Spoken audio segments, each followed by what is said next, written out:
Hi guys, how's it going? It's JP, and today I'm having a look at this new Mesa Boogie head. It is the John Petrucci signature model, and Mesa Boogie have kind of released a few new things in the last year in the way of John Petrucci. This is the 2C. It's a pretty cool model.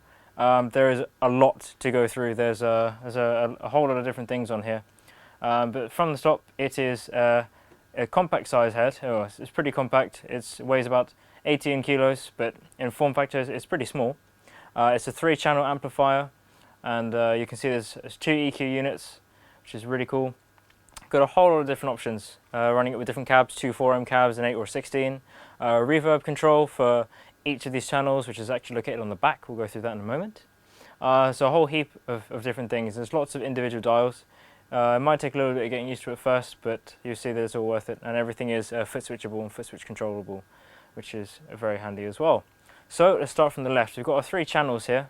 Standard channel controls. We've got an overall gain, a master gain for the channel, 3-band EQ, flick switch that also allows you to control either EQ 1 or 2 over here, and there's a presence control. You can also pull out some of these controls too. We'll go through that in a moment, but there's 3 individual EQ channels here, which is really cool.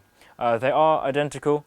As you can see, I've just decided to test to see if they are identical. I've set the controls as pretty much the same, and I was just toggling between them. It is identical. So if you're looking to have different and alternate sounds, it's very useful to have that, and all the channels are foot switchable. So it's pretty cool. The equalizer is really expansive. There's 2 identical EQ panels here, and you can control 80 Hz, 240, 750, 2200 and 6600. And we're going to have a play around with that too, hear how that sounds. It's nice you can have 2, especially if you're using 2 different channels and you want to kind of mold the EQ a bit. This EQ is obviously a lot more expansive than you would have on a pedal, and there's a bit more flexibility because it's built into the amplifier. You don't have to put an EQ in front of it. There's a switchable effects loop for each of the channels as well, which is incredibly handy. There is MIDI functionality as well as a MIDI through, in and out.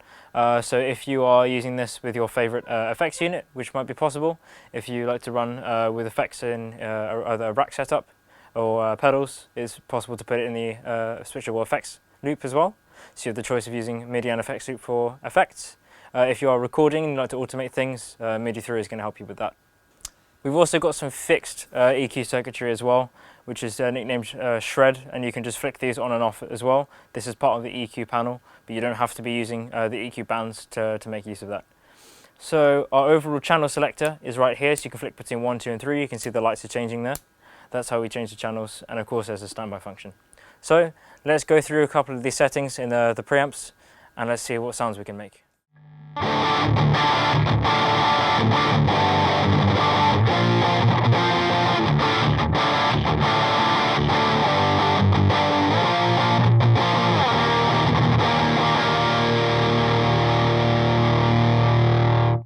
We've got access to push-pull gain and push-pull presence controls as well, which is very interesting, as well as our 3-band EQ. So why don't we mess around a little bit with that and see the different tones that we can produce.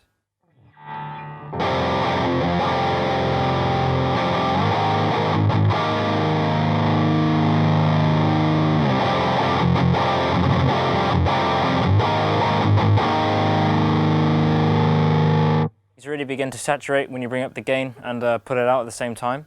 Let's see how the presence controls itself.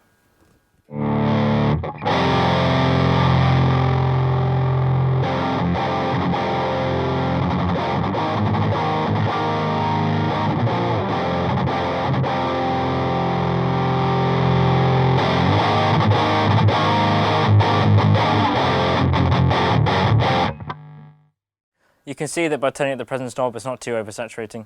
Let's try changing some of the 3-band EQ settings.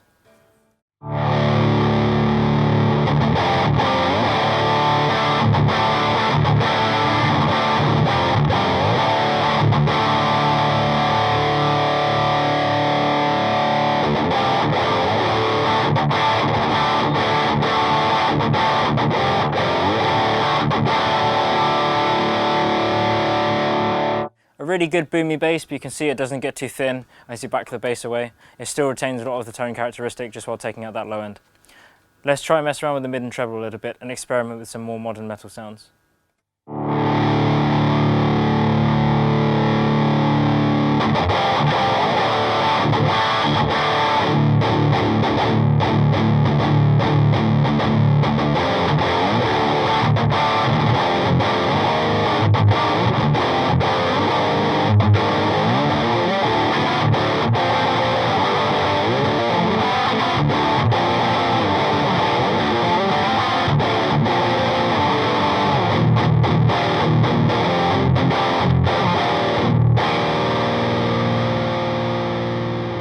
Really starting to come to life now. We haven't even looked at the EQ section.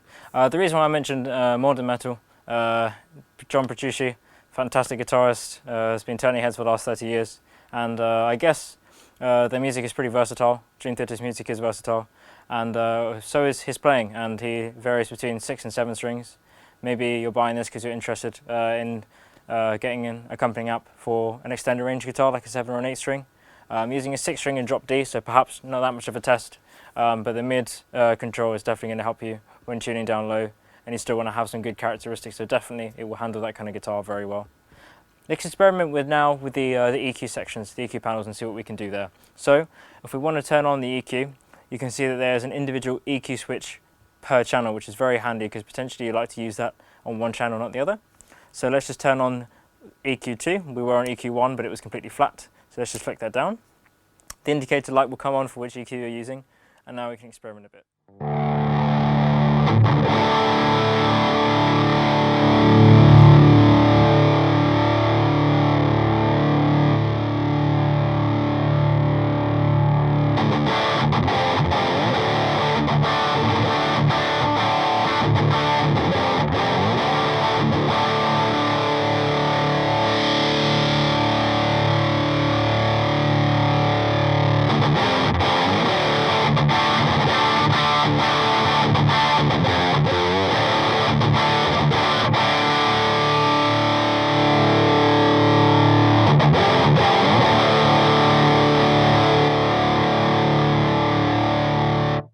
Definitely, I guess that's very handy with recording.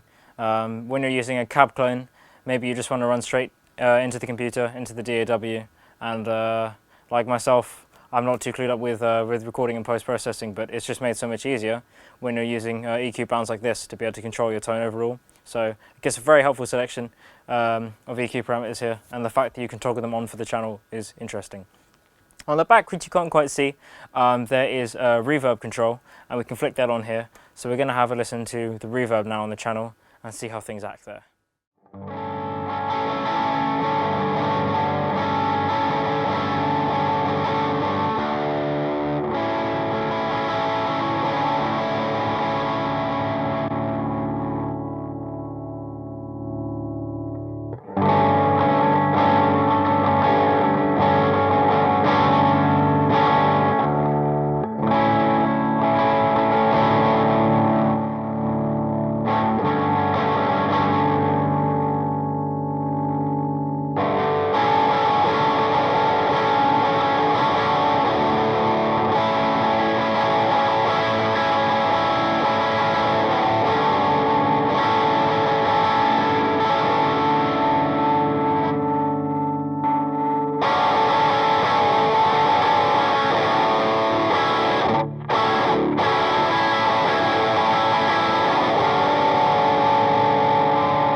Overall, we've only just scratched the surface of what this amp can do. We're running this through a small 1x10, but you can accomplish a whole lot of different tones by using different cabs, by using the cab clone in the back, which is great. The analog reverb, you can still experiment a bit with that as well. We just had it on for a tiny bit of shimmer, but there's a heap of different things that you can do. The EQ section is where things really get interesting, and there's a couple of fixed switches as well, which you can add a lot of gain to your playing. This thing obviously is not short of gain at all. If you have a look at all the different controls, everything is very responsive and truly analog. When you're turning up things like the treble, the mid and the bass, you can really hear how that begins to affect the preamp and how the volume overall changes too.